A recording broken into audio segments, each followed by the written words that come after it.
An airport closed, a parking garage on fire. It's what happened at Jacksonville International Airport just 2 weeks ago here, leaving nearly 50 cars damaged. And now there are many questions about why and how so much damage was done before the fire was put out. 10 Investigates' Jennifer Titus has been digging deeper into what fire prevention measures can keep this from happening. And as she found out, it all depends in what garage you park your car. This area here, 600 spaces are offline. Just days after a fire ripped through a parking garage at Jacksonville International Airport, The primary goal right now is to get the vehicles out. officials wouldn't say how the fire was started, but we did learn why it wasn't put out more quickly. There's no fire sprinklers. In fact, the airport has no sprinkler systems in either of their garages.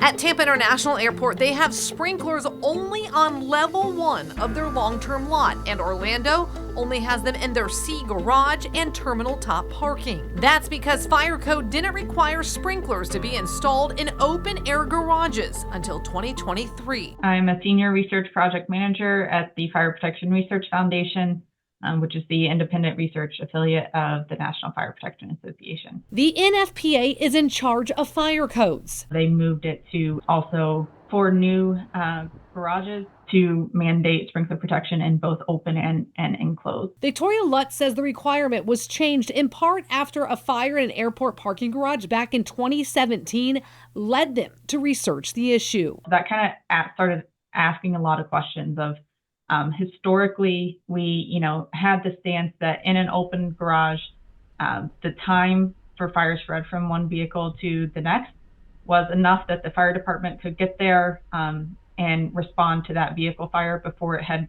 spread to multiple vehicles.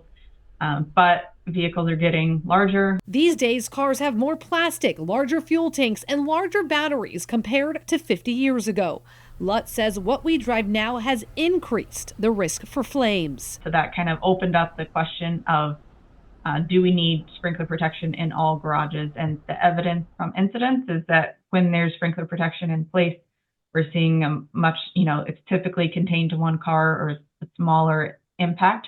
We're able to control the hazard a lot better. We found out while airports like JAX, Orlando, and Tampa don't have sprinklers throughout all of their garages, some have a standpipe system that acts like a fire hydrant when crews do arrive on scene, or there are fire extinguishers on every floor. What is, I guess, the benefit of having the sprinklers over a fire extinguisher on the wall? So how a sprinkler system works is it's an automatic system, right? So the sprinkler will activate based on, detection of heat. So at a certain temperature threshold, the bulb or the activating element of that sprinkler will automatically activate and start to spray water. Downtown Tampa, it looks like they're the majority of them. Tampa Fire Marshal Andrell Miller agrees. Which was a good reason why the change was made.